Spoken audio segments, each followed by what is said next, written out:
Well, welcome everyone to the November 17th, 2020 Ogden City Council meeting. Please let the record reflect that all council members are present, and I will be reading my chair's determination. So this is the council chair determination to hold electronic meetings without anchor location.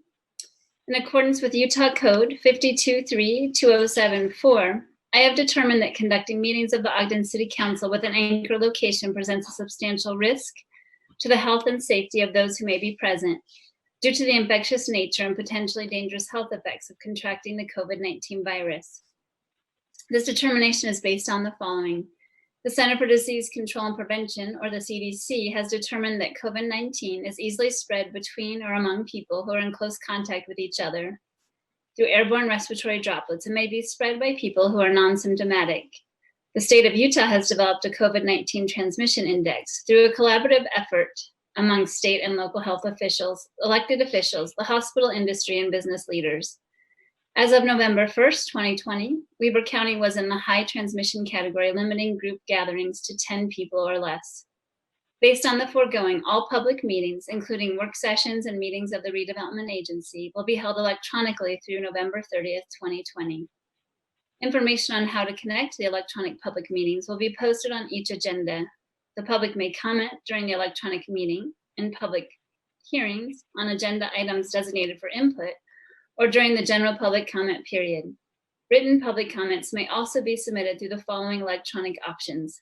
Telephonic message at 801-629-8158, public comment submission form at ogdencity.com/public input, or email at citycouncil@ogdencity.com. And this statement was issued and became effective November 2nd, 2020. So now I invite Vice Chair Blair to lead us in the Pledge of Allegiance. I would ask all those who are with us and all council members if they would please rise and repeat the Pledge of Allegiance after me.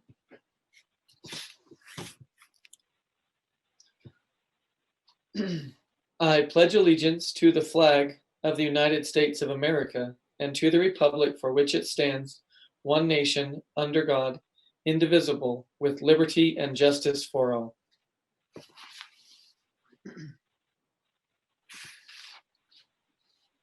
Thank you, Chair. Thank you so much. Please join me in a moment of silence.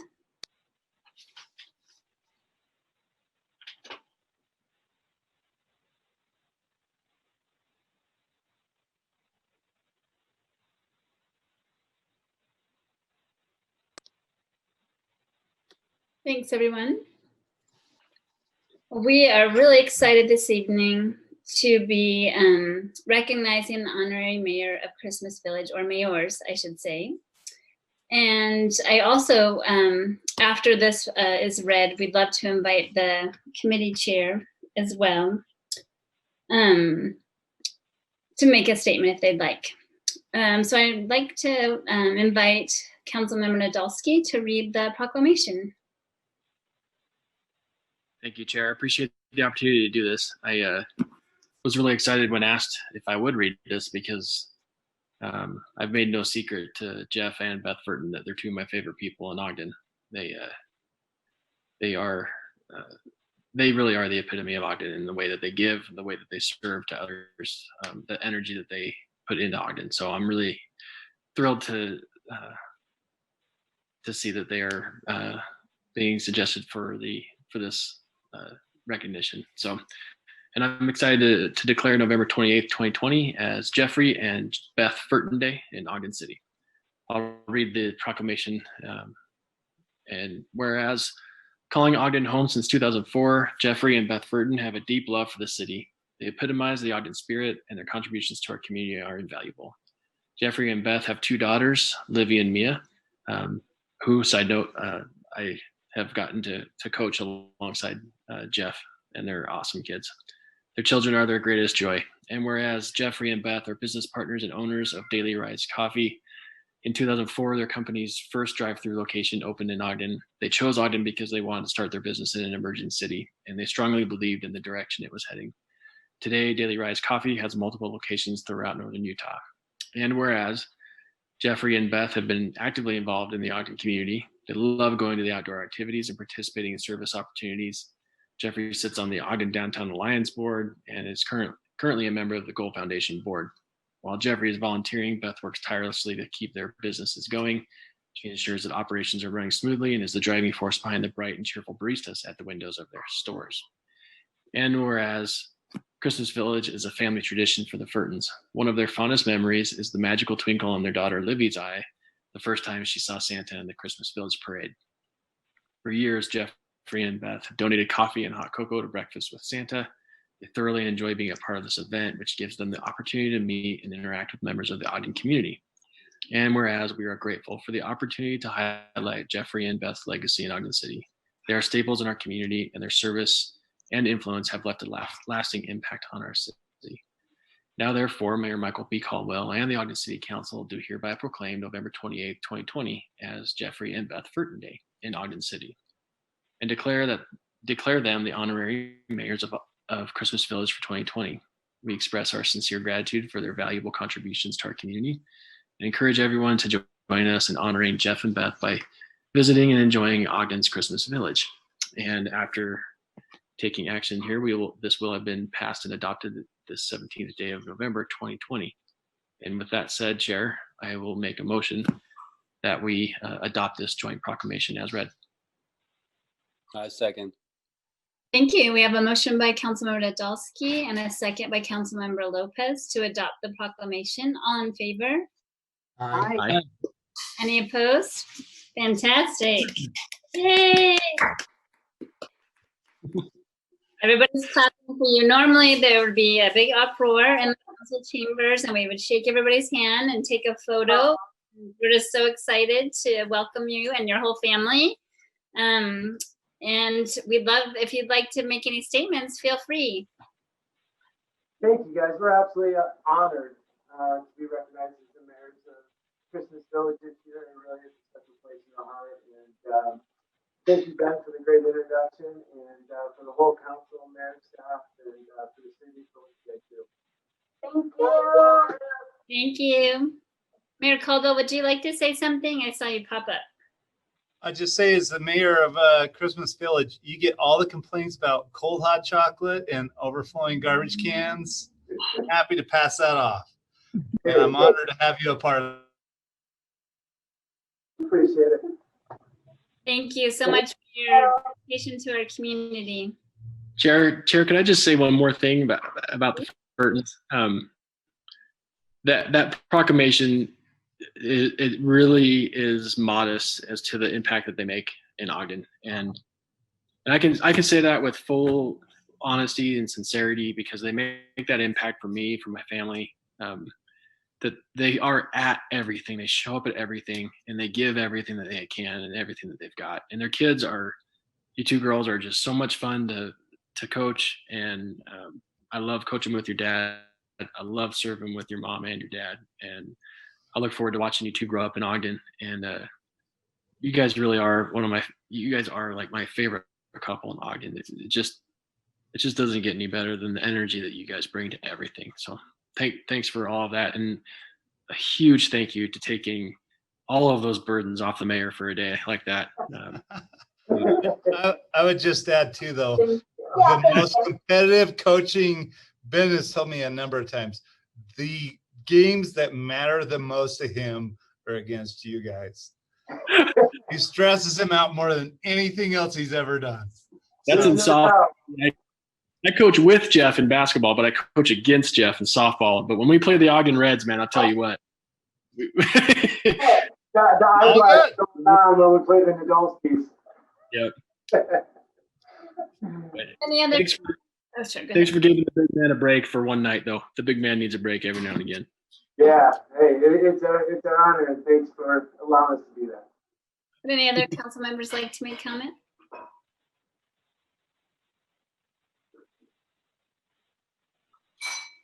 Well, Thanks again, guys. Thanks, guys. Yeah, we appreciate you so much. And I wanted to invite the committee chair, Monty Stewart, if he'd like to say anything about Christmas Village this year. I know that it's going to be a little different this year, but we all have our sweatshirts on to celebrate. Is it still opening on Thanksgiving weekend, and what's it going to be like? Yeah, so Chair Joe Burka, I'm not the actual committee chair, but I would love to say thank you to the Furtons. One of the really nice things about Ogden is every year when the committee does discuss honorary mayors, there's so many names that come to mind. And we were really excited to have this family as our honorary mayors this year. Christmas Village is going to look a little bit different this year, but we will be turning the lights on the day after Thanksgiving with not, without the big gala. But there's a number of cottages and the lights for people to come down and see and to celebrate this season. That's wonderful, and I apologize. I know that you probably do much more than a committee chair would ever do, Monty. So thanks so much for your help. I don't know about that. Yeah, I hope that everybody goes out and enjoys it. Mask up, of course, stay socially distanced from other households, of course. But I'm so excited to see those lights happening as I've been driving by and seeing them all get put up. It really, I think, is going to lift some spirits in a time that's a little bit of a drudgery for some. Thanks so much. Thank you.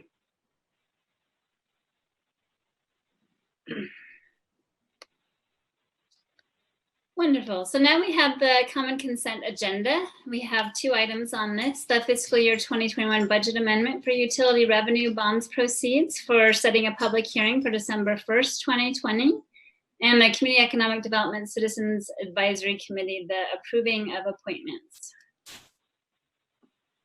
Chair, if nobody has any questions, I'd love to make a motion to adopt the common consent items. Thank you. Second. So we have a motion by Councilmember Lopez and a second, I believe, by Councilmember White, but I know Councilmember Hyder will get one later. And this is a voice vote. All in favor? Aye. Aye. Any opposed? Thank you. Now we have a public hearing, and I invite Lisa Stout, the Ogden City Comptroller, and Sarah Stoffers, the Business Information Center Director, to talk with us, give a presentation about the CARES Act funding, and then we will have a public hearing on the action items. Thank you, Chair Chaburka, council members. It's a pleasure to be here with you this evening.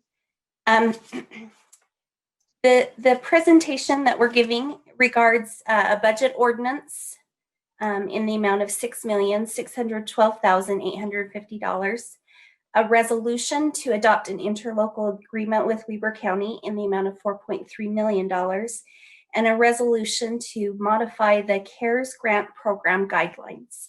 Let me share my screen with you.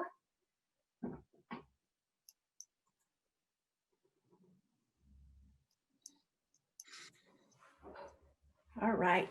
Can you see that okay? Oh, wait. Can you see that okay? Thank you.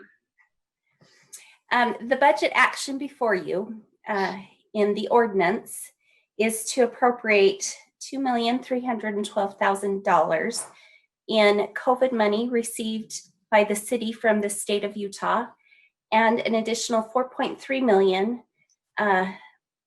received by the city through Weber County through an interlocal agreement.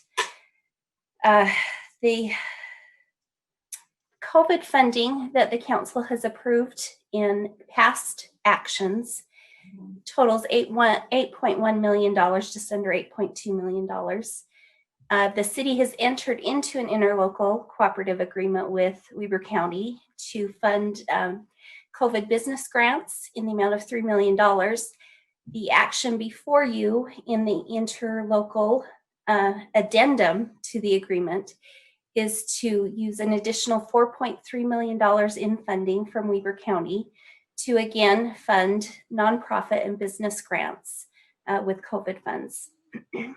The city has received just over $5 million from the state of Utah so far, and has divided that between city expenditures and into the business grant program.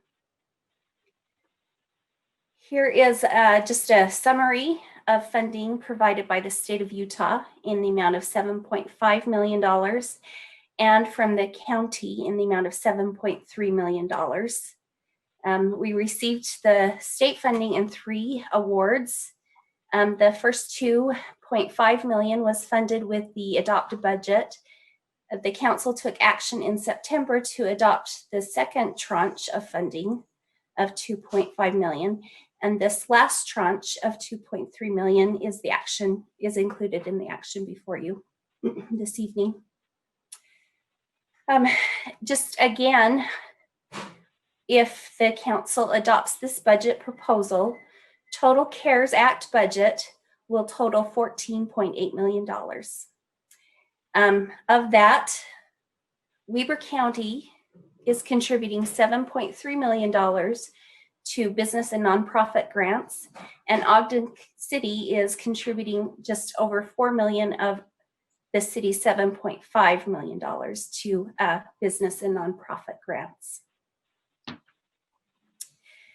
Here's just a summary of what the city has awarded so far in business grants. We've divided this into nonprofit and small businesses.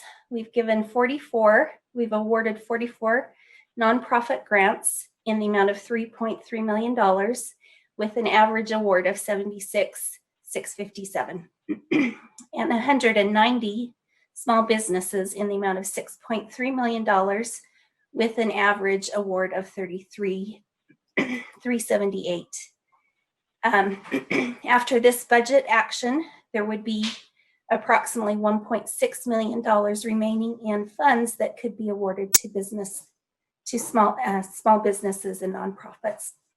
Excuse me. The interlocal agreement with Weber County requests that we earmark at least $500,000 more for nonprofits, and then the rest may be granted to small businesses through the Ogden Cares program. The city funding, I think we disclosed it up here in an earlier slide, of $3.4 million of the CARES money that is being used for city purposes is outlined here. Are all of just a quick summary list of all of the internal city applications that we have approved to use CARES funding. A large portion is going to IT purposes to improve connectivity capabilities, and also hazard pay for public safety, fire and police. This list is in your packet, and you are welcome to ask for more information on any of these projects that have been approved. I just wanted to highlight, the public safety hazard pay program. The city administration enacted a hazard pay policy. Police hazard pay policy is $3.50 per hour for street hours, so hours spent on the street. $477,000 has been paid out already. And the additional, we're estimating an additional $293,000 to December 30th. 136 employees were included in the first payout with an average hazard pay of $3,400. Fire hazard pay program is a hazard pay premium of $250 per hour for shifts in emergency services. 109 employees were benefited in the first hazard pay distribution, a total of $397,000, and an average to those employees of $3,600. And we're estimating another maybe 250 will be needed to December 30th. And then Sarah Meese is here to talk about the modification, the resolution that is modifying the Ogden Cares grant program guidelines. So I'll just turn the time over to her. Thank you, Lisa. Welcome, Sarah. Thank you. Good evening, Chair Chip Burkett and council members. We have before you tonight a new program guideline for an Ogden Cares Nonprofits Grant Program. This will sound a little bit familiar from today's work session. But basically, we're looking at how we can provide additional funding to nonprofits in the community under the CARES Grant Program.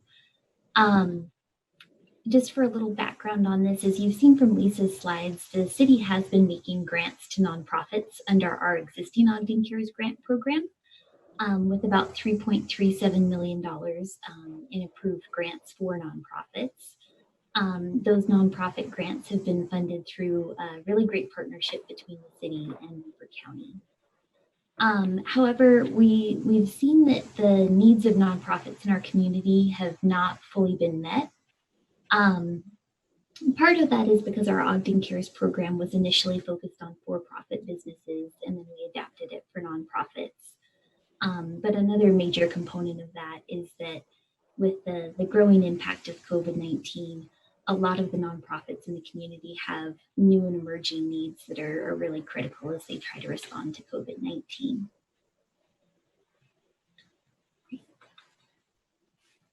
Lisa, do you mind going to the next page? So the program guidelines are just intended to help us put additional funding out to those nonprofits to meet those needs.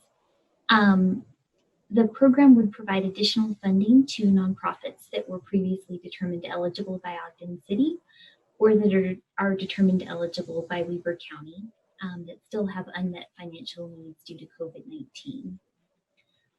With this guideline, the maximum grant amount would go up to $500,000, and that would include prior grant award amounts. We don't anticipate that we'll be able to make many, if any, awards of that size. Most of them will likely be much lower, but we wanted to provide the flexibility to respond to some of those critical needs as we need to. The program guidelines also define some evaluation criteria that are a bit more specific to our nonprofits. So we'll be looking at the type of services the nonprofits provide, the financial impact and need that they have due to COVID-19. We'll be looking at the public revenues that they generate or the cost reductions that they create through the services that they provide. And finally, we'll be looking at the number of employees and average wages that those nonprofits have. So just to outline a couple of the key differences from the Ogden Cares Grant Program that we've been running with so far, there are higher funding maximums in this Ogden Cares Nonprofits program, and we've modified the evaluation criteria a bit to be more tailored to nonprofits. And our goal with the nonprofits program is still to in keeping with the guidance for the Federal CARES Act funding.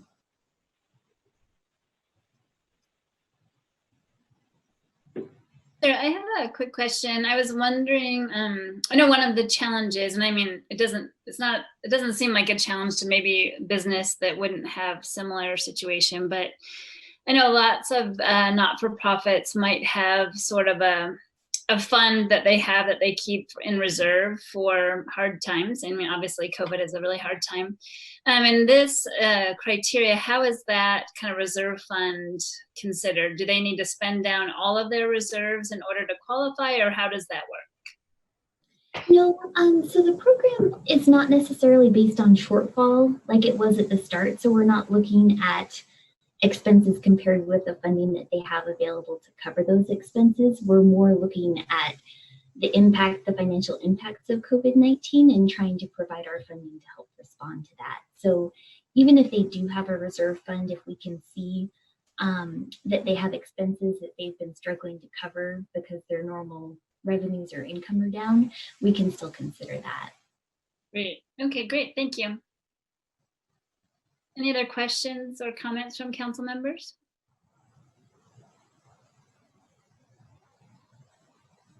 I have just a comment. I've had a couple of nonprofits reach out to me and tell me how much both Sarah Stoffers and Sarah Meese have meant to them as far as being able to get funding, just in this really hard time. And so shout out to the rock stars in our, our group, because, in other areas, in other cities, this is a gap, and they recognized it and they figured it out. And so it's not just me saying you're rock stars, but others in the community really believe that and really have wanted you to know that you guys are making a big difference in their little world. So thank you so much for figuring this out.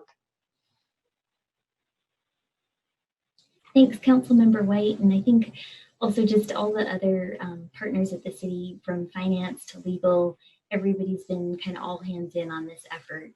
And we're very pleased to have the opportunity to get those grants out in the community. It's a very fast turnaround and complicated to navigate, that's for sure. Any other comments before we go to the public hearing? One thing I asked for comments and then I start talking, but one thing I neglected to mention was that Councilmember Heyer did recuse himself from this item, so he left the meeting when we started discussing. He'll come back later. Now, any other comments or questions? Great. Well, I'd be happy to open the public hearing. Brandon, would you mind helping to explain to the attendees how they might participate? Not at all. Thank you, Chair. If you would like to participate in the public hearing, you can only do so if you're joining us via Zoom. And it looks like everyone who is joining us via Zoom is not on your telephone. So you would use the raise hand feature, which I believe has been, yes, it has been enabled. Okay, just good to double check that. So yeah, raise your hand using the raise hand feature within the application, and we will go from there. I just would like to reiterate that this would be only on this topic. So it's about the CARES Act grant funding. There will be an opportunity for general public comments at the end of the meeting. So we welcome you if you just state your name, as Brandon said, and then just take 3 minutes.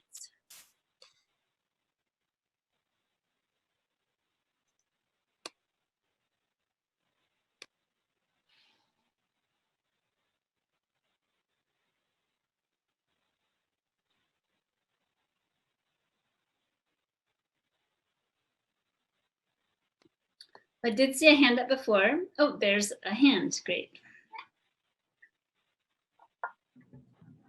Priscilla M., the time is yours. Please limit your comments to 3 minutes and state your name for the record. Hello, my name is Priscilla. Are you able to hear me? Yes, welcome. Okay, great. I just had one question. Do we know how many more nonprofits still need this funding? Are they currently applying, or do we have any nonprofits that have not received this funding? That was just my question. Sure, and what we'd like you to do, Priscilla, if you have any other statements or questions, go ahead and ask them, and then we'd be happy to refer. That way we aren't taking up your time. That was it. Thank you. Thank you.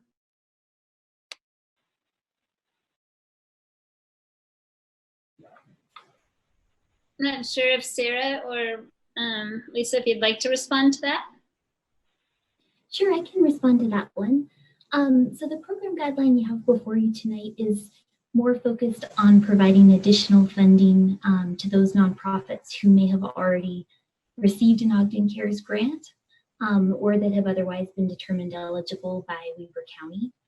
And the reason for that is primarily the timing and the limited funds that we have remaining. We're trying to make sure those funds get out to some of the high impact nonprofits in our community that provide essential services such as housing or education. And we have been working closely with our partners at the county as well as United Way to try to make sure that we're reaching all of those really high impact nonprofits.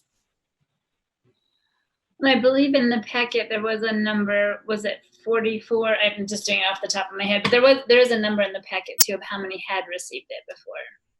That's correct. So we've approved 44 awards to nonprofit organizations, and then outside of the Ogden CARES grant program, Weber County has also been providing CARES funds to some of the really big institutions and nonprofits in the community, like the school districts, hospitals, and some of those. Great, thank you. I'm not seeing any more hands for the comment period. Would anybody like to make a motion to close the public hearing? Motion to close public hearing, Chair. Thank you. Second. All right, you are tying with everybody tonight, Councilmember White. We have a motion by Councilmember Nadolski and a second by Vice Chair Blair to close the public hearing. All in favor? Aye. Aye. Any opposed? Thank you. And if there's no other discussion or questions, I'd be happy to entertain some motions. It looks like we have 3 of them. Chair, I'll make a motion that we adopt proposed ordinance 2020-56. I second it. So we have a motion by Councilmember Nadolski and a second by Councilmember Stevens to adopt ordinance 2020-56. This is a roll call vote. Councilmember Lopez, Aye. Councilmember Nadolski, Aye. Councilmember Stevens, Aye. Councilmember White, Aye. Vice Chair Blair, Aye. Chair Chaburka. Aye, and that passes. Thank you all. Chair, I'll make a motion to adopt proposed resolution 2020-31. Second. A motion by Councilmember Lopez and a second by Councilmember Nadolski to adopt resolution 2020-31. This is also a roll call vote.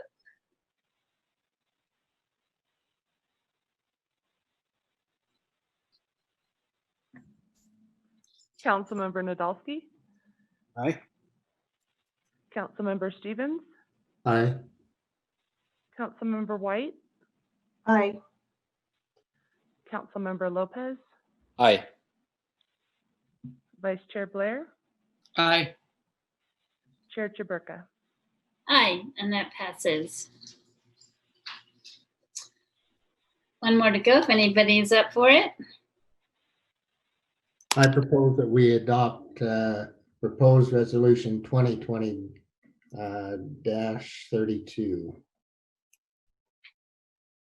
Second. I have a motion by Councilmember Stevens and a second by Councilmember White to adopt proposed resolution 2020-32. This is also a roll call vote. Councilmember Stevens, Aye. Councilmember White, Aye. Councilmember Lopez, Aye. Councilmember Nadolski, Aye. Vice Chair Blair, Aye. Chair Chaburka. Aye, and that passes. Well, thank you all so much for your hard work on that. Next up, we invite Mayor Caldwell to talk with us a little bit about the appointment of a Management Services Director. You might want to invite Rich back in. Yes, I'm planning on it. Thank you.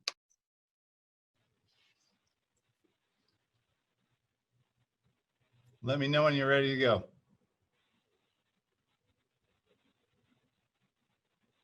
I think he's on his way.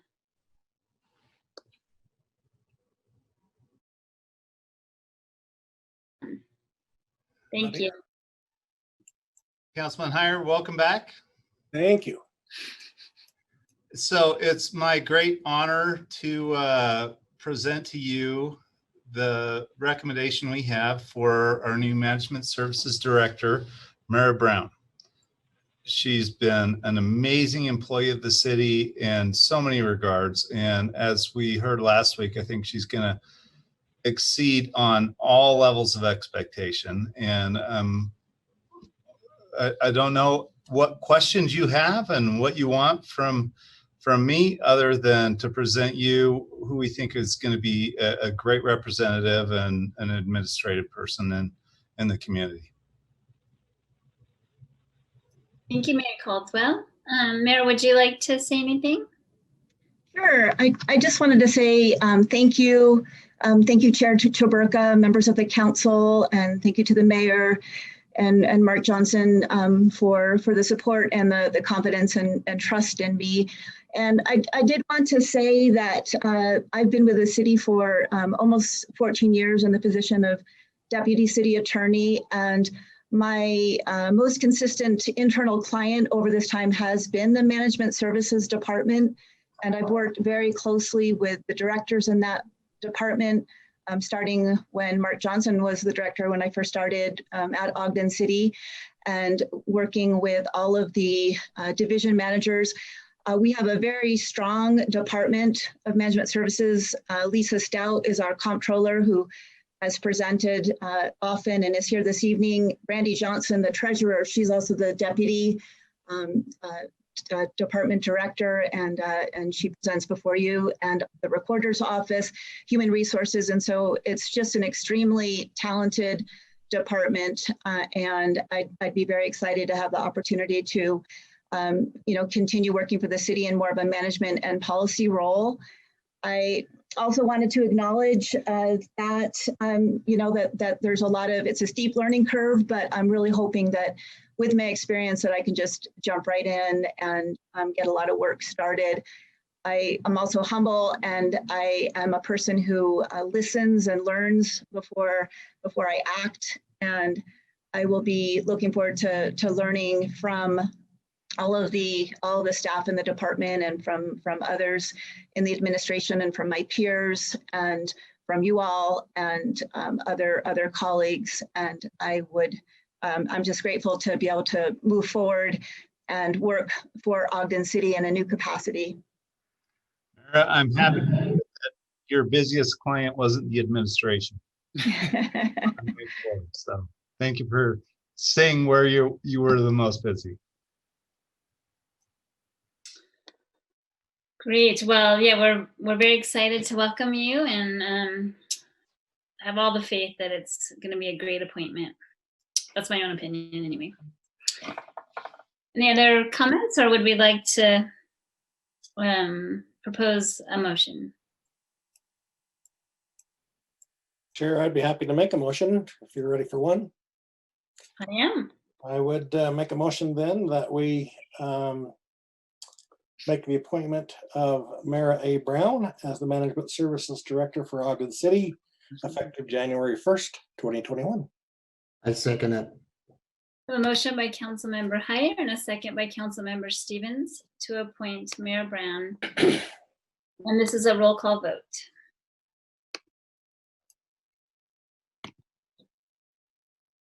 Councilmember White. Absolutely, yes. Councilmember Heyer. Aye. Councilmember Lopez. Aye. Councilmember Nadolski. Emphatically, aye. Councilmember Stevens. Aye. Vice Chair Blair. Of course, yes. Chair Chaburka. Aye, and that passes. Congratulations, Mayor. We would all be cheering and shaking your hand. We're in the Thank you very much. It's going to be an honor. Appreciate it. Thank you. Congratulations, Mara. Well, absolutely well earned. Thanks, Wyatt. Chair, can I say a few words? Please. I want to welcome Mayor to this opportunity, and her to the administration. But also, I'd like to thank Greg Buxton for his service. I think he has brought some expertise, and he's been very important in a lot of the projects that are happening throughout the city. And I just want to in the city, and for his assistance, and for his service, and also for making Ogden a better place. And so, Greg, I appreciate what you've done for Ogden, and thank you. Thank you. Any other comments? Sure, I have a couple of comments. Mara, last week when we were discussing your appointment, a few words came up, and I want to reiterate them to you and to the general public, because I think they're really important. Qualified, listens, is a community member, trustworthy, respected, and my favorite is unflappable. And because of those words, you're going to be a great leader. You are a great mentor already to many of us. And I also and to point out that you're one of the few women that have made it to a cabinet level. And so, and for many years, not just in Mayor Caldwell's administration. So I appreciate what you're doing. And I know that there's a lot of individuals that really are going to love having you be their boss. And we're going to love having you be at our meetings a lot more. Great. Thank you very much, Councilmember White. I appreciate those words. Any other comments? I just wanted to congratulate her for, I say well earned. It's a hard earned opportunity for her. You've worked your butt off to have this opportunity, Mara, and everything that Marcia said, I absolutely agree with, and was really excited to check into the meeting tonight for a number of reasons, but most importantly for honoring the Furtons and honoring you. So congratulations, and I'm really thrilled to have you in that seat. It's really important to have you there. Great. Thank you very much. Thank you. Well, thanks again so much for your service. Okay, well, I really look forward to it, and I do appreciate Greg Buxton and many of the projects that he started. Will be continuing, especially his expertise in the Fleet and Facilities Department. I've really appreciated every day working with the city attorney's office, and we have a great team, a lot of camaraderie, and I really expect that my working relationships with that department and all the departments will continue, and so I'm just excited to get started. Thank you again. Appreciate everything. Thank you. With that sound. Now it's time for public comments, and this is an opportunity to address the council regarding any concerns or ideas about any topic, and we just ask that you be considerate to limit your comments to 3 minutes. Participants will state their name for the record, and Brandon will reiterate again how you might participate. Thank you, Chair. To participate in the public comments portion of the meeting, you need to be joining us via Zoom and use the raise hand feature found at the bottom of your screen. So with that, we'll wait for raised hands and go from there.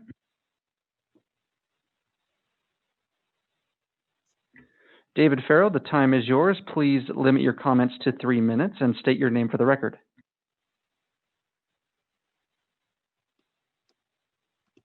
You'll have to take yourself off mute, Dean Farrow. Thank you, Angela. I appreciate that. So for those who don't know, I'm the Dean of Engineering, Applied Science and Technology at Weber State. And I just wanted to talk to you a little bit about HB 411. Unfortunately, the conversation didn't really get going, but I did look exhaustively at the packet, and I think I can tell you a little bit about the position from Weber State's perspective. So about a week and a half ago, the president of the university, our chief financial officer, our experts in energy met about to basically hash out what we think the city should potentially do with HB 411. And we came up with the following. We think that you should not step away from HB 411 just yet. We don't know the study costs and won't likely until June. Number two, we think there's real value in pursuing the study, even if the city eventually chooses not to follow the path of HB 411. The study is likely the least expensive way for the city to gain the information it needs to go forward. And number three, Weber State is willing to partner much more closely with the city, lending our expertise and other resources, as well as hearing the city's issues going forward. Ogden is unlike any community discussing HB 411. Weber State is recognized nationally for finding ways to be sustainable, and we are a great partner. We have been able to quickly save money during doing sustainable practices, working with our partners of Rocky Mountain Power, and we've been able to save, not lose money doing that. None of the challenges I've seen documented seem insurmountable. These challenges are definitely worth solving, and I guarantee that we can help and are happy to. The cost of the study, the cost to inner city Ogden, addressing the industrial base, finding a path that is unique to Ogden, helping negotiate with Rocky Mountain Power, dispelling misconceptions, etc. Ogden doesn't have a dedicated sustainability staff like Salt Lake City. That's where we come in. We want to lend you our energy facilities experts. If they attend meetings with the city representatives, they can help the city hash out the government's agreement. This is where we have considerable experience, and we can work fruitfully with the city of Ogden to make something great happen. There's no reason Ogden should be alone in navigating this fairly complex field. This will be a catalyst that brings us together for a very rewarding cause. And if you care about climate change, we may never again be presented with such a great cost-effective opportunity to draw down emissions like this. Electricity use is a huge percentage of our emissions profile. Think of what you can do with this simple act of deciding to work closely with us. We appreciate the hard work of our city leadership and all it does for the city of Ogden. And thank you for appreciating the partnership between Ogden City and Weber State University. And thank you for my time. Perfect. Thank you. Heath Sotto, the time is yours. Please limit your comments to 3 minutes and state your name for the record.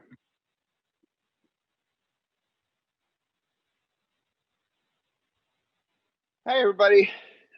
Heath Sotto, Ogden resident. First off, I want to say thank you to the City Council for taking this mask mandate seriously and speaking openly and frankly last week about it. Councilmember White, thank you for pointing out how the masks reduce transmission. Councilmember Heyer, thank you for pointing out that masks are not difficult to wear and that we should follow the governor's mandate.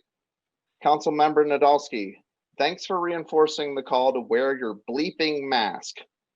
For people to care about others and not be a bleeping bleep, just to wear your bleeping mask. I love that. Councilmember Chaburka, thank you for bringing attention to the life-changing impacts of this infection. And Councilmember Lopez, thank you so much for being the first council member to stand up about this months ago. Mayor Caldwell, you were silent. So, since we spoke last week, the rolling weekly average is up another 20% per day in Utah almost. We need better leadership on this. We need people out there speaking up that this isn't some form of communism, that it's patriotic to care for your fellow American. We need this message out there every single day from our leadership. Lastly, there's a thread between COVID and housing that I want to bring up. I just read an article this weekend in the Desert News that COVID is accelerating the migration from metro areas to states like Utah, to towns like ours. I emailed all of you the link earlier today to that Desert News article.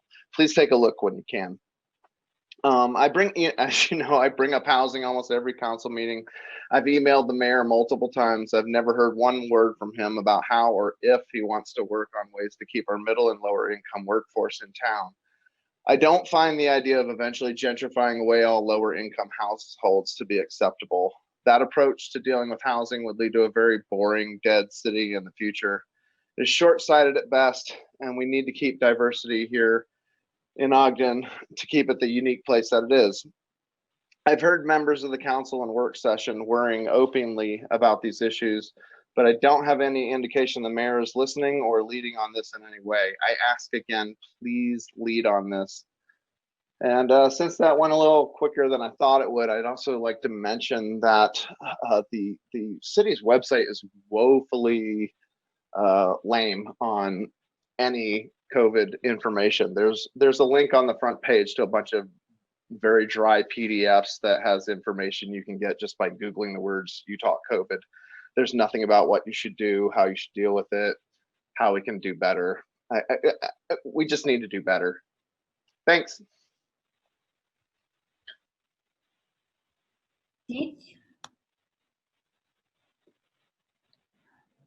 David Zimmerman, and state your name for the record.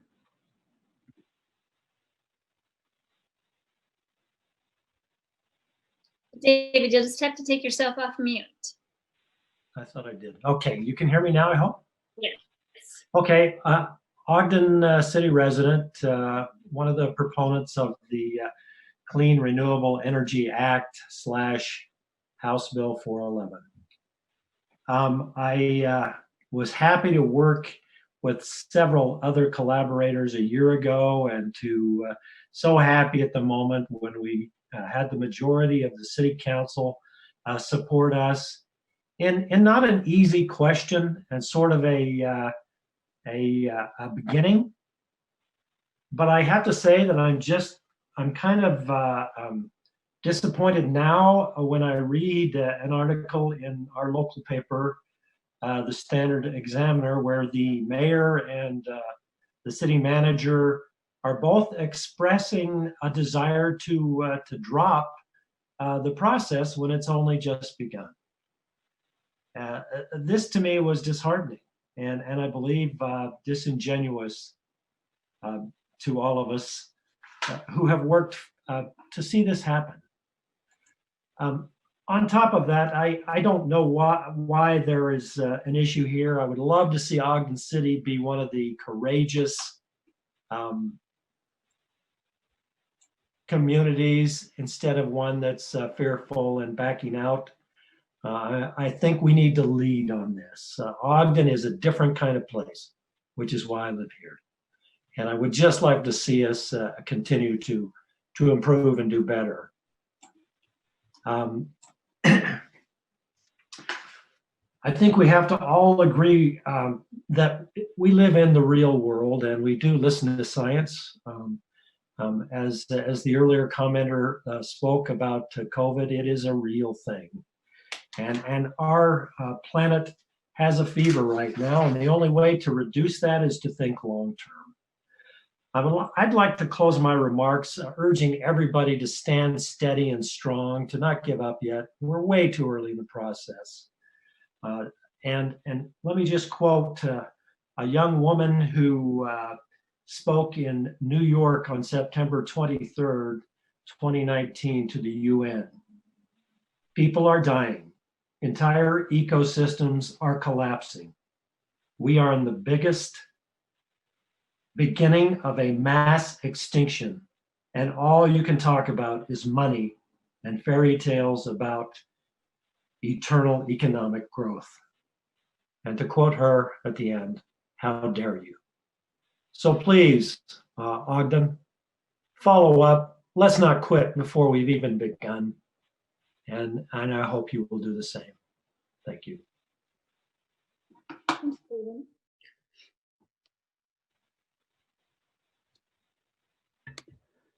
Angel Castillo, the time is yours. Please limit your comments to 3 minutes and state your name for the record. Good evening, council members. Angel Castillo, Ogden resident. I would like to once again voice my support for Ogden participating in HB 411. I can't possibly fathom how you could walk away at this particular stage when you have the support of a Carnegie Institute offering to help shepherd you through the process, to provide the manpower that you need to do the research. I totally understand that we want to be conservative to make sure that we don't have unintended consequences with choices for some of our lower income residents. But I feel confident that Weber State University will be able to give us all the support that you need to do all the research that needs to be done to make this a reality. I'm Marshall White led out with the Sustainability Committee, and it's imperative that you don't just check the box and say, hey, here's a committee and we're concerned about it. I mean, I need my city to walk the walk.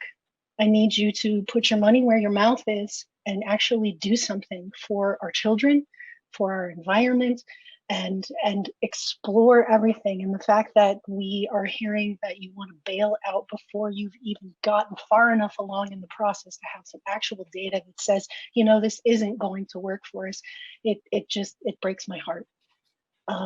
So I urge you to lean on the resources that we have and to continue through the process for our children and for our city. And I'd also like to remind work session where you talked about housing, and we need a plan. And as Councilmember Nadolski said, either you believe there's a problem or you don't believe there's a problem, and we have to stop kicking the can down the road. We need an overall housing plan that includes market rate and higher income housing and the missing middle and lower income. And we need to get on board with that before we lose everybody who works in our stores and who teaches at our schools and our social workers and our police officers and our firefighters. We need to have a plan. And so I encourage you as a council to not walk away from the hard things, but to continue to do the work and actually take an action step rather than talk about it and continue kicking it down the road, because we don't have that kind of time. Thank you.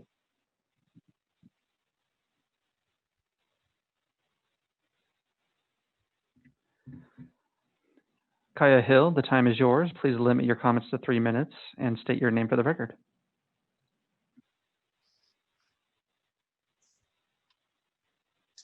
Just have to take yourself off mute, Kaya. Yep, just saw it.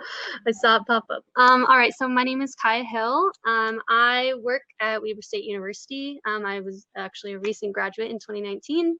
And I am also a born and raised citizen, like in and around the Ogden area. And I also was one of the Sunrise Ogden youth leaders who hosted the climate strikes last year and helped put those on. Thank you so much for the opportunity to speak. I first want to echo all of those who have spoke before me regarding HB 411. All of the things that they've said, like, hit the nail right on the head, exactly how I feel. I am a first generation college graduate now, yay. But I grew up in poverty pretty much my whole entire life. And I can definitely understand the concerns that can come up about changing paying rates or whatever when it comes to HB 411 and renewable energy, and all of those concerns that at least I've heard down in the woodwork. Not that I don't think they're necessarily true, but I think from the background that I have, I think that staying in HB 411 is imperative. I am only 23 years old, and climate change is here, and my lifetime is going to be directly impacted by all of the terrible climate catastrophes that have come and are yet to come. And as a youth leader, I also know that that is the same fear and sadness and hardship that all other youth are around me who understand this issue are feeling as well. And so I just want to highlight that please use the resources being laid out to your feet. Weber State University is amazing. They've proved it again and again, how much money they can save, and that they make money off of this. They do not waste money on it, on saving our planet. And two, please, each of you, I challenge each one of you council members, as well as any city members and city leaders who can actually directly impact this. I challenge you to be champions for this HB 411 and champions for youth and our future. Be champions for those who will most be impacted and affected by climate change. And I think HB 411 is the only real plan that could get us there quickly. So thank you for your time. Thank you. Jen Bodine, the time is yours. Please limit your comments to 3 minutes and state your name for the record.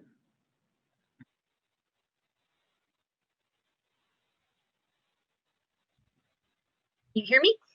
Yes. So my name is Jen Bodine, and I'm an Ogden resident as well as the sustainability manager at Weber State. And first, I do want to thank everyone for their hard work on the Community Renewable Energy Act, particularly the staff who I know who have had to come up to speed really quickly on complex topics. You do have my sincerest gratitude. I read over the packet that was submitted for the work session, and I have seen several concerns outlined in that packet. And I hear those concerns, and I come before you to echo what Dean Farrow's comments were regarding Weber State's willingness to help. And I also want to address the packet. First of all, I totally understand the concern with the lack of information at this point, but just want to reiterate comments made previously that the city's not being asked to commit anything at all right now. No money is being requested from participating cities yet, and in fact, they are still asking for feedback on the cost allocation model. So the best solution to address this concern is to not withdraw at this point or from the conversation, but to stay engaged, ask a lot of questions, and be vocal about expressing Ogden City's concerns. They want you at the table, and they're definitely willing to let you help lead on this front. Concerns about costs. Again, Ogden City is not being asked to contribute anything right now. And if Ogden City feels like costs are being unfairly allocated, we do need to speak up rather than withdraw and suggest that the cost allocation model take into consideration other variables, for example, like median income, tax base of a community. We need to let the other communities know our concerns and attempt to negotiate on our behalf again before we exit.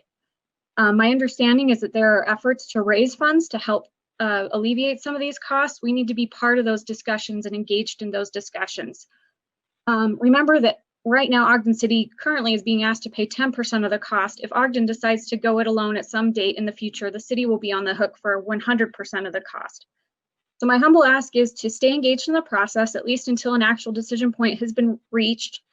I would recommend staying engaged until the study has been completed and we actually know what the full cost will be. The second thing is let WSU help. We're happy to help and join in on the governance meetings and help negotiate on the city's behalf. Before you exit, also know what your alternative strategy might be. The new joint resolution states that you will work with Rocky Mountain Power, WSU, and others to achieve a 2050 goal, but how will the city achieve this? Has anyone asked Rocky Mountain Power what it would take to get there? Also, if it took a legislative bill to allow this process to move forward in the first place, if Ogden City leaves this opportunity, will it take another legislative bill being passed for Ogden to be able to do it again? And don't forget that this is an opportunity. Ogden is only being asked to pay a portion of the cost and has a number of other communities on the same side of the negotiating table working hand in hand with them right now. If we walk away, we will have to do everything completely on our own. Thank you for my time. Thank you, Jen.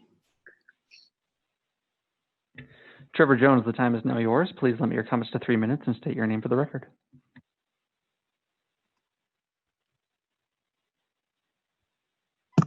Hello. Am I unmuted? Yep, I can hear you. Thank you. Chair Chaburka and all the other council members, thank you for your time. Excuse me, terrible timing. I just got a bad case of the hiccups immediately. So excuse me for that. But thank you for your time. Thank you for all of the work you guys have done on behalf of this HB 411 process. Thank you for all the work that you've asked Amy maybe to do. She's been just absolutely tremendous throughout this whole thing. And I just wanted to echo some of the words that some of the others have said and to add my own thoughts and comments. Councilmen and councilwomen, please continue to see through this HB 411 process.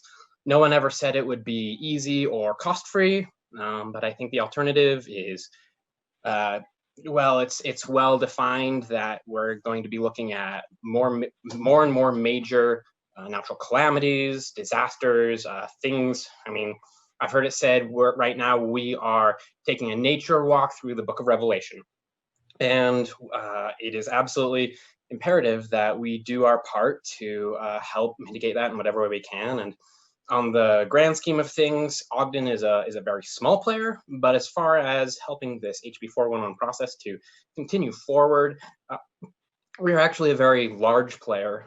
I understand that Orem and West Valley have backed out, and that's really quite unfortunate. However, as others have said, I just implore you to step up and be a leader. And when every municipality is looking at the other one and saying, are you going to go forward? Are you going to be the leader?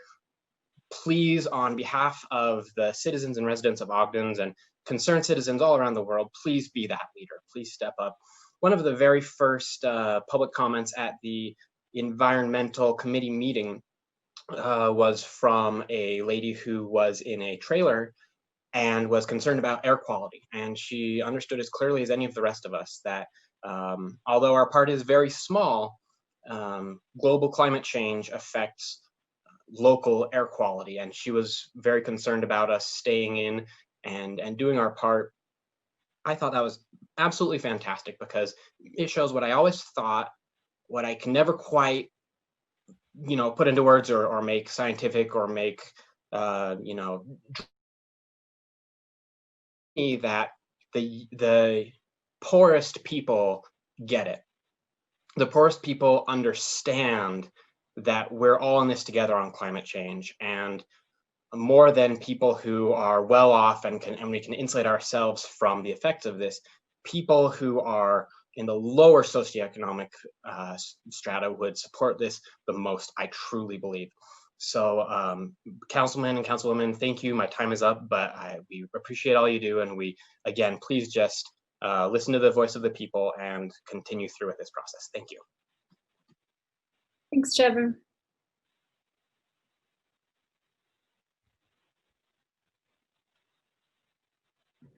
Olivia Erickson, the time is now yours. Please state your name for the record and limit your comments to 3 minutes. Awesome. Can you guys hear me? Yes. Hi. Thank you so much for hearing me out today, everyone of the council.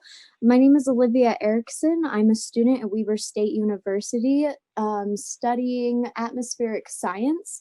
And I would just like to echo my support for HB 411 as well.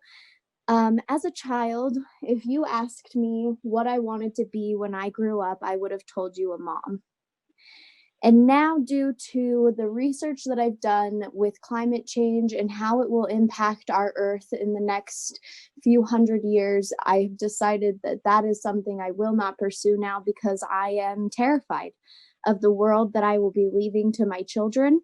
And I think that a lot of my generation feels that way and is terrified of what it will come to. And we are disappointed in the actions, and I would just really urge you to follow through with HB 411 as well. Everything that everyone has said has really has been a really great comment, and I just think that we also I just wanted to echo that and say I'm in full support of HB 411, and I would urge you to please follow through on it. Thank you so much for allowing me to speak. Thanks for your comment.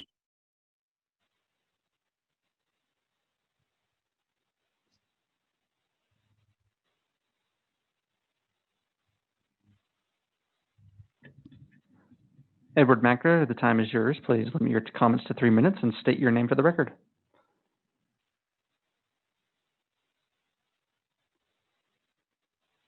You do have to take yourself off mute as well, Ed. There you go. Now? Yes, there you Okay, go. thank you. I think everything that was said before me was correct. I think it's an opportunity for Ogden, but I would like to make a comment about a program called the Berkeley Lab Building Efficiency Campaign. Drives 95 million in annual energy savings. Buildings, according to Natalia Pavlesky, I will send you this website. Buildings account for 40% of the energy used in the United States, with a total bill well over $400 billion per year, said scientist Jessica Granderson, Berkeley Lab Research Deputy of the Building Technology and Urban Systems Division. I think the idea of having sustainable energy is such a good idea that I don't think we are going to be able to avert it. It's going to happen in the marketplace regardless of what we do in government. But it's kind of important for us to think about maybe helping it along. And I think that would be a way in which we could lead the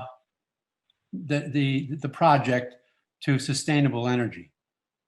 That was my first point. The second point I have is in Ogden Canyon, there's been a couple of purchases. The last one I know of was the Rock House in the Lewis Camp. The Rock House is not part of the Cobbles Lewis Camp HOA. it's a beautiful site. It's a beautiful big building with 11 acres in the back. I wondered why or how Ogden City was able to purchase this. It's not that I'm against it. It's just that it seems like it's outside of the city limits. And I was wondering if you had so much money that you could afford $500,000 for this particular property, because it has 11 acres in the back of the house, and it's quite beautiful. My question is, how can you afford it, and should you really buy it, or how did you buy it? Thank you very much, and happy Thanksgiving and holidays for you. Well, thank you. You too. Stay well. Bob Swatsky, the time is yours. Please limit your comments to 3 minutes and state your name for the record. Yes, I'm Bob Sawatsky. I've been a Weber County homeowner since 1986. Hello? Hi, we can hear you. Okay, yes, I've been a Weber County homeowner since 1986. I have 3 questions I would like each of the council members to respond. The first question is, wait, I forgot. We had solar panels installed in our home about 5 years ago when the federal rebate was still in effect. I'd like to know if any of you have had home solar power installed. If yes, why? If not, why not? Third, would you personally recommend solar power to a friend or relative for their home? In conclusion, I'm disappointed with the Rocky Mountain Power decision to lower the rebate, or whatever they call it, the discount on energy usage. Thank you. It will discourage homeowners from buying into the system. Thanks. Okay. Is that all, Bob? Is that all you wanted to say? Thank you. Thank you.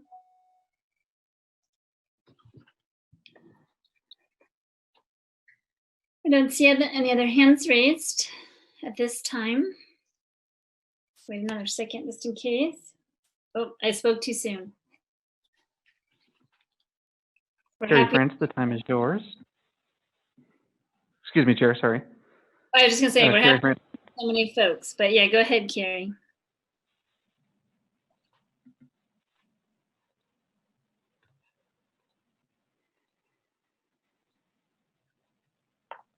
Carrie, you'll just have to take yourself off mute as well.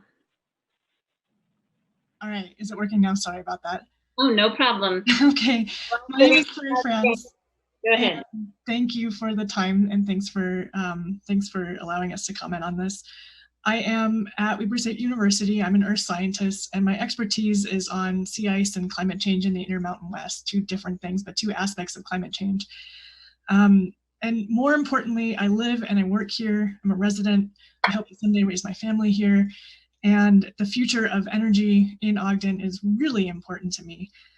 And I want to echo what Jen Bodine said just a minute ago about Ogden's involvement in the Community Renewable Energy Act. You have access to experts here in Ogden at Weber State in the community who are really eager to help Ogden figure out how to transition to renewable energy as soon as possible in a way that makes sense for us, in a way that is good for people of all economic incomes, that helps Ogden grow, that's good for our community. Please take advantage of us, and please make decisions with all the information available. And I would ask that that we not withdraw from the Community Renewable Energy Act until we actually know what the details are going to look like. Thank you for your time. Thanks for representing us. And that's all I have to say for now. Thanks. Thank you. Alice Mulder, the time is yours. Please limit your comments to 3 minutes and state your name for the record. Hello, everybody. It's Alice Mulder. I'm a resident in Ogden, and I too am at Weber State University. I direct the Sustainability Practices and Research Center there, and I'm a faculty in the Geography, Environment, and Sustainability Department.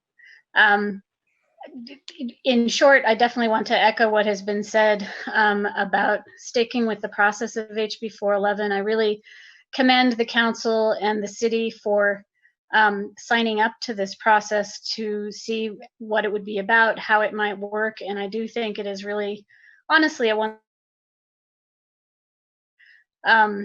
work as a larger group of communities making up a really significant portion of electricity users in Utah to nudge, that's probably not a strong enough word, but to really encourage the utility to make the shift toward renewable energy, which is coming down the pipeline, but we need to do it as soon as we can. The other point I would make is to say that I absolutely value and appreciate the concerns that were echoed in the packet for the working session today about paying attention to lower income households and costs and potential obstacles or issues there. But I also think we have to think broader when we think about cost, not just economic cost, but the other costs that come with climate change. And I think you've heard some of them in the comments today coming from youth and fear and insecurity, but also it is those who are least capable of coping with things like heat waves who suffer the most, and those are our lower income households. So I just hosted a presentation today at a series at Weber State where an environmental economist was talking about the costs and very, very carefully measuring real costs, real benefits. But when we talk about cost, as he said, it's not just the financial, you also have to look at what the other social costs are. So I think that's something that I would encourage the council and everyone who's invested in this project to be thinking about for sure. So thank you very much for your time and the work that has been gone into this, and particularly Amy Mabey. I know you've been thrown into a rather complicated process, but please do take advantage of the offer of help that's been promoted by Weber State and are put forward by Weber, and at least stick with the process until there is a decision point. So thanks so much for your time. I appreciate it. Thanks, Alice. Yael Pedroza, the time is yours. Please limit your comments to 3 minutes and state your name for the record. Hi, my name is Yael Pedroza, and I'm a resident of Ogden. I feel so many good points have been made already in regards to HB 411, so I'm not going to reiterate them, but I'm just going to say that with the beauty that surrounds us, I spend so much of my time outdoors, and it's such a shame to see the disgusting air in the winter, and to see, you would expect so much better quality air in our mountain city, and I just don't think that we can afford not to do this. I think we owe it to our future generations to do whatever we can. It's our responsibility to do whatever we can, especially if we have help to do so. I think we need to do our part, and I just will leave it at that. Thank you.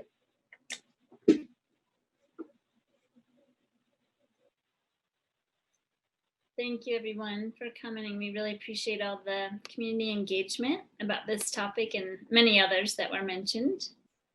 I know that we all received an email from Bob about the solar panels, so we can all just respond in our own time to him. I'm just looking back to see if there's any other questions that people had that we might want to respond to. We are continuing the discussion about HB 411 after the public meeting, so I encourage you to stick around for the work session continuation to hear. All we had so far was a presentation, but you'll hear more of the council member discussion at that time. Is there anything anybody wanted to respond to?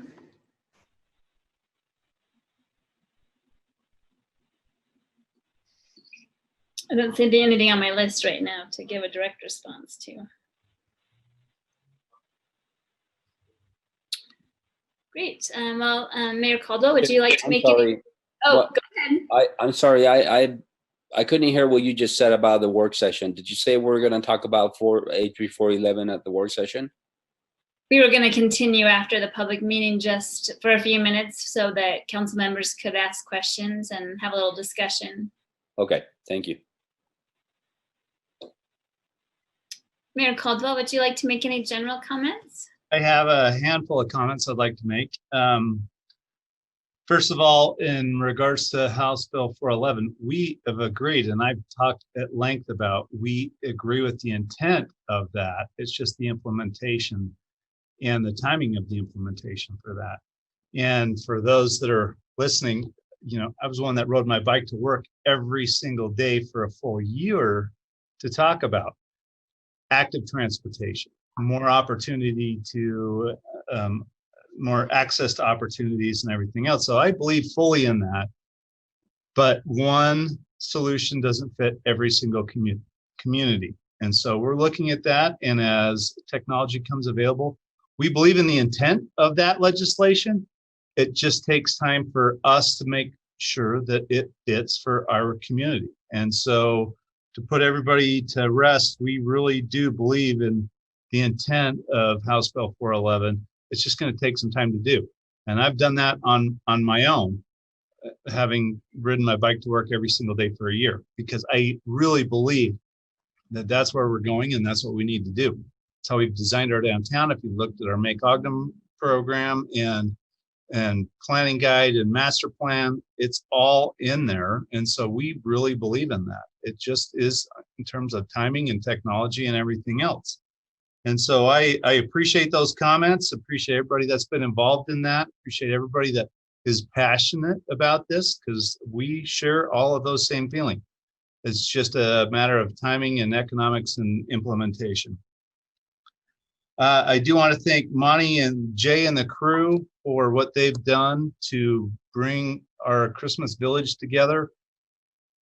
It's not going to be the same Thanksgiving week any of us have ever seen. We've all been in the Christmas parade and the Thanksgiving parade and enjoyed that time we get to collect and come together.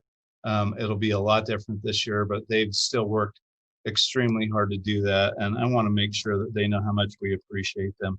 I want to congratulate the Furtons and their family for being the mayor of Christmas Village. They're going to have a great time doing it. It'll be entirely different, like everything else has been this year. And then, honestly, I really do want to congratulate Mayor Brown. She has worked tirelessly for this city for a number of years, and I've had a number of notes and texts from a whole bunch of other people. She is really going to be a great deputy director or director in our team, and we really appreciate what she's done and what she'll bring to the team, and I appreciate your support of Mayor Brown. She's going to be amazing, and we thank you all for that. And then lastly, we don't get to meet next week, and we don't get to have a Christmas parade. We don't get to have the lights turn on like we've done in the past and everything else, but I hope everybody can be thankful for where they live and what we're doing and everything that we have around us. We live in an amazing community, and Thanksgiving's that time for giving thanks, even though this year seems really crazy and everybody wants to punt 2020, but I am thankful for all of you. I'm thankful for where we live. I'm thankful for our families, thankful for our safety and the people that keep us safe. And I hope that we can all go into next week with that gratitude in our hearts, because it's been one amazing year, and I appreciate all of you. Well, I don't know how we can all follow that, but thank you. Yeah, I hope that your family has a wonderful holiday as well. Any other council members have comments?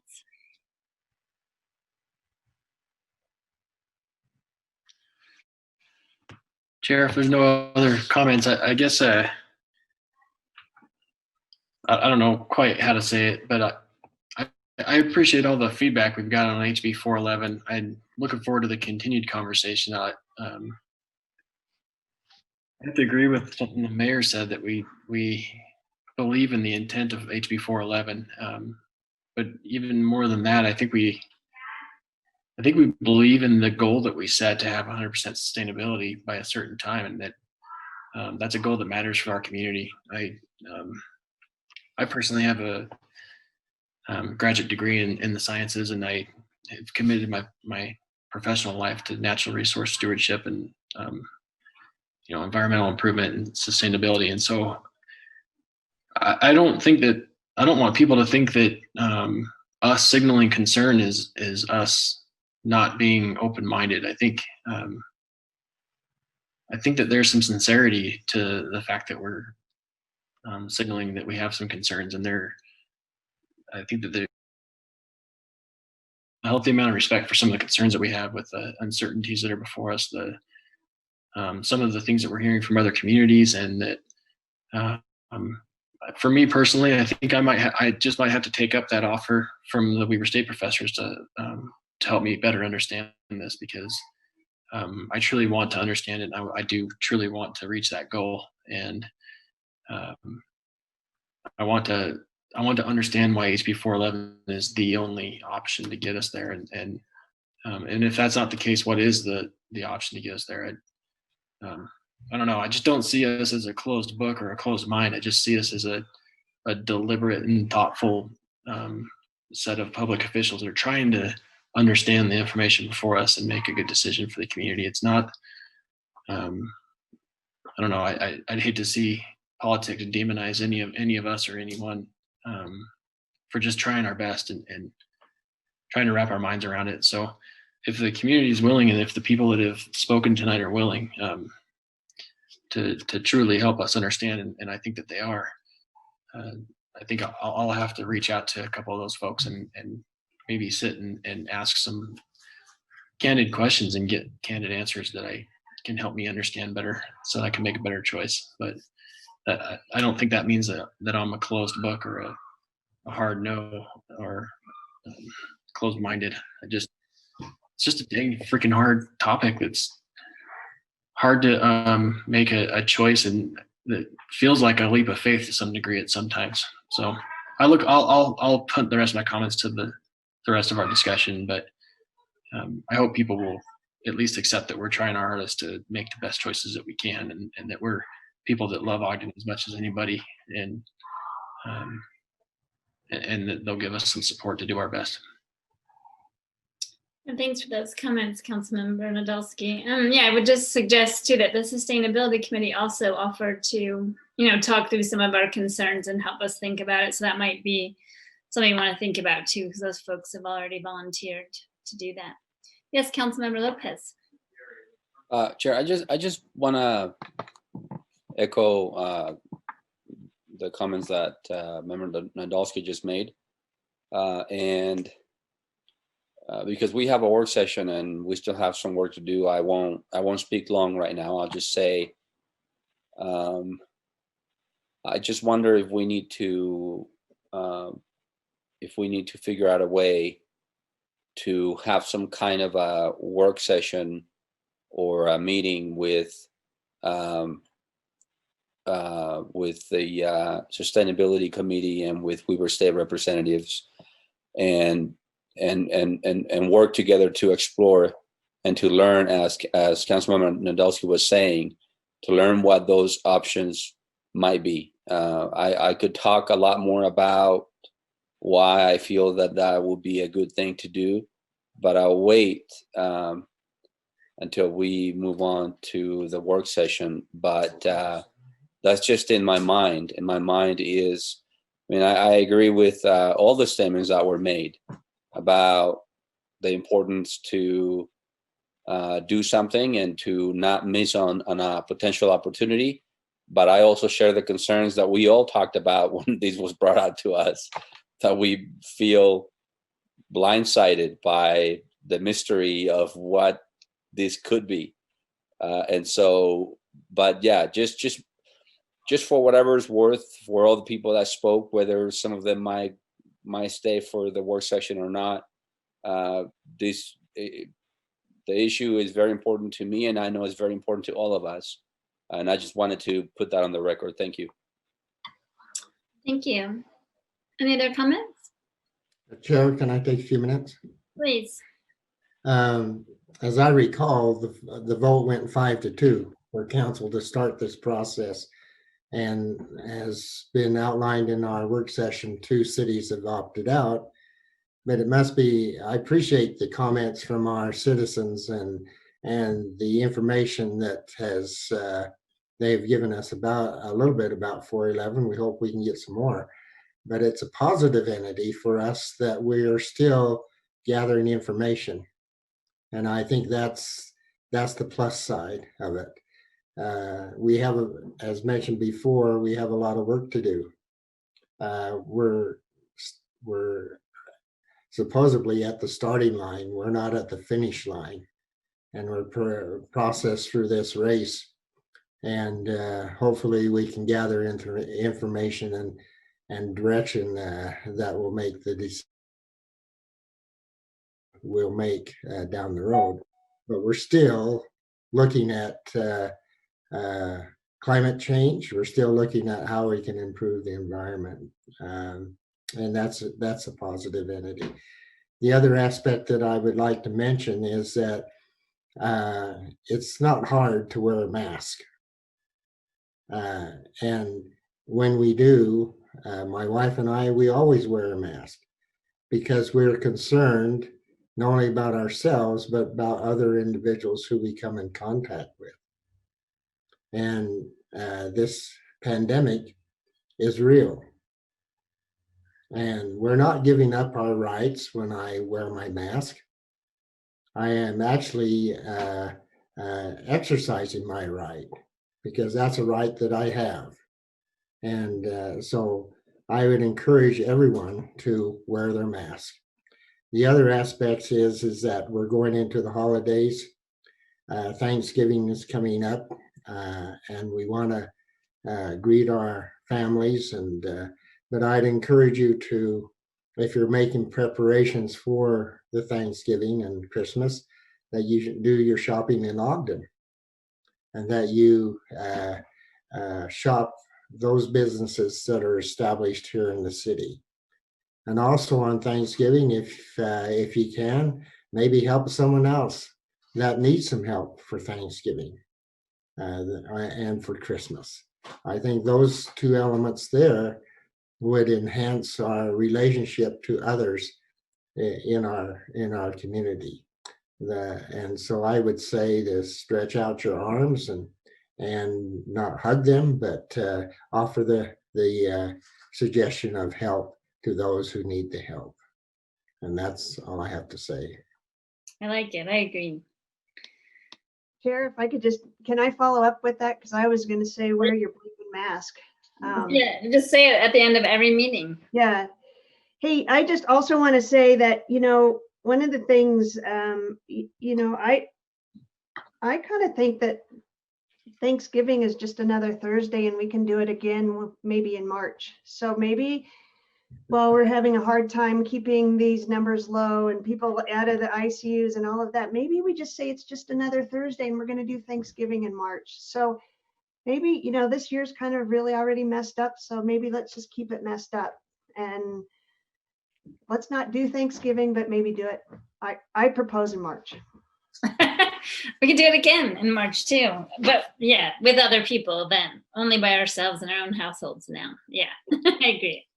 Well, things have changed, and I'd like to propose that we make an end to 2020. Let's go right into 2021 and start all over. Do over. Great. Well, we have a meeting that's going to be continuing after this, so I propose we adjourn this one, take about a 10-minute break, and then come back. Would anybody like to make a proposal to adjourn? Motion to adjourn. Second. Right. All in favor? Aye. Any opposed? Great. See you back here in 10 minutes.